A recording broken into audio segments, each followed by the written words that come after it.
In this video, I'm going to teach you 6 things that I have learned from my over 15 years that I have been training in the gym. These are the 6 main takeaways that you should know if you're just starting out, or if you're intermediate, or you've been lifting for decades, right? So let's get into it.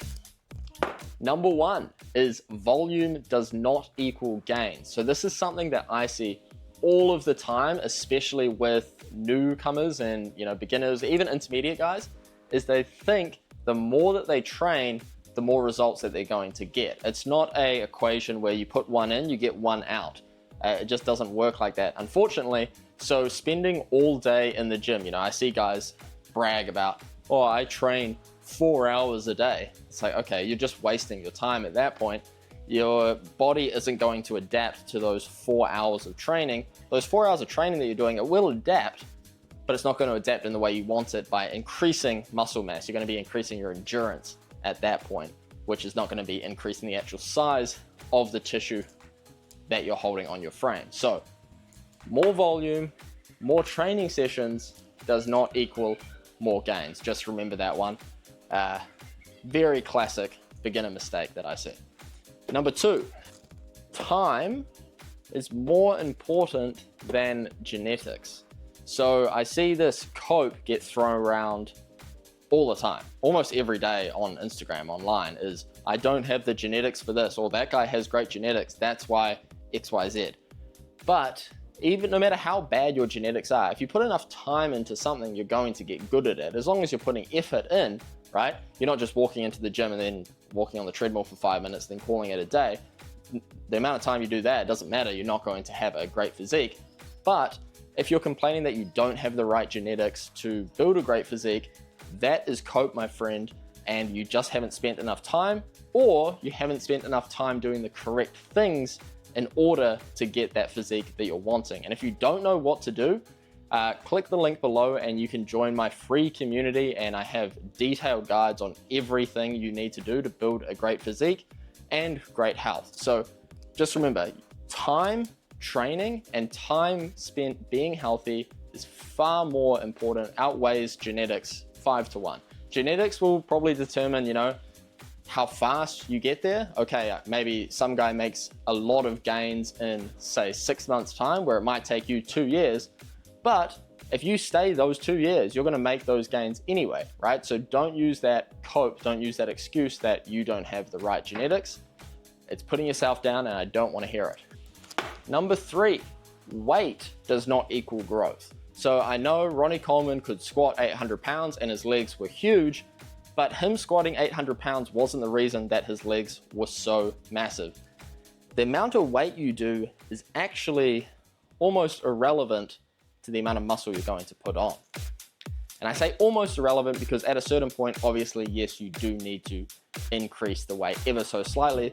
This is more targeted for those guys that, they've been training for 6 months and then just keep trying to add more and more weight, and they're not focusing on actually how they're executing a movement, and they're not focusing on the stimulation that they're getting to a specific muscle. Let's say it's their chest, right? And they're just gonna continuously try put bigger and bigger numbers up on the bench press, and then they wonder why they don't look so great. Like, if you want to prove this, look at power lifters. And I'm not meaning, strong men, huge weight class power lifters. I'm just meaning like low weight class power lifters, the 60 kilo guys, the 70 kilo guys.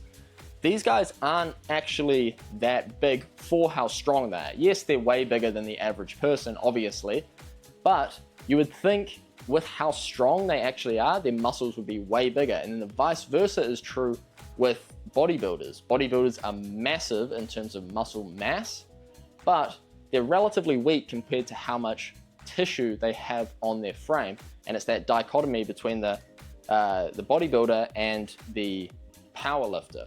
One is huge but relatively weak, and one is relatively small but very strong.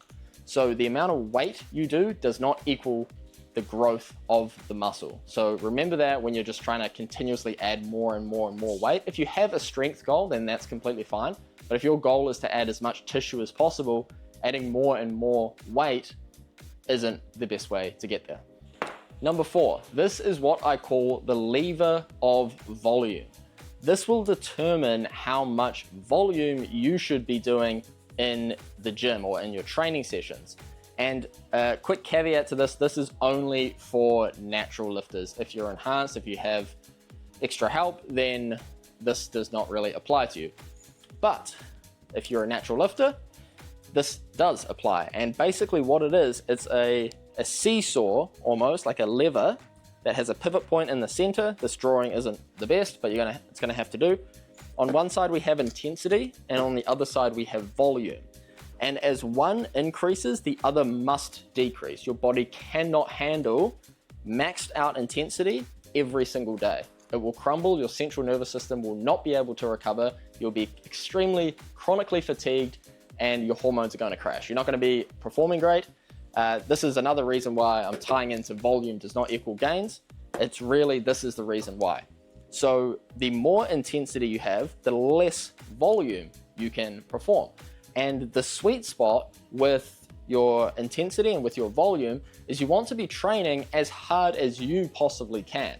And you have to be very truthful about this. I know everyone watching this is probably like, oh, I train super hard all the time. But in reality, you might not. So you might be training at 70% or 80% of your capacity, which is fine. But if you are only training at, say, 80%, this intensity is not all the way up at 100. So that means you're down here, the volume must climb up. If you're at 80%, your volume should be around 4 or 5 sessions a week. Actually, 5 sessions a week, 5-6 sessions a week, to be honest. What you want to do is increase the intensity at least to 90-95%. You want to aim for 100, but in all being realistic, you're probably not going to consistently every single session hit 100% intensity on every single set that you perform, on every single repetition. So about 90-95% intensity, you're going to be doing a corresponding volume, a lower volume, since the intensity is high, lower volume, and you're going to be doing around 3 to 4 sessions per week. And if you can consistently tap into that 95% intensity, consistently is the key word there, not, oh, I trained really hard one time last month. It's every single session. Can you train very, very hard and push your body to its full capacity, ideally to that 100%. And then you only need to be training 2-3 times a week. So as that intensity drops down, the volume must increase for optimal muscle growth. The ideal situation, like I said, is going to be very high intensity, around 3 to 4 sessions per week. That's where I've seen the best progress. That's where all my clients see the best progress as well, is at that very high, still relatively intensity, and with that medium to low volume, 3 to 4 sessions per week. And if you look around the gym, next time you're training, have a look at every single person in the gym and honestly ask yourself, how hard are they actually training? They may be training at 60%, maybe 70%. There'll be the odd guy in there that's training at 90%. He might even be going to 100. And he doesn't even have to have great execution of movements, and he'll still get pretty good results. Because he's pushing his body so hard every session, his body is forced to adapt and put on more tissue because it knows it's going to have that high intensity onslaught again next week. Okay, moving on to number 5. So not even strictly talking about muscle growth anymore, just talking about general health, and it is true for muscle growth too. Sleep is more important than your time in the gym and more important than your training.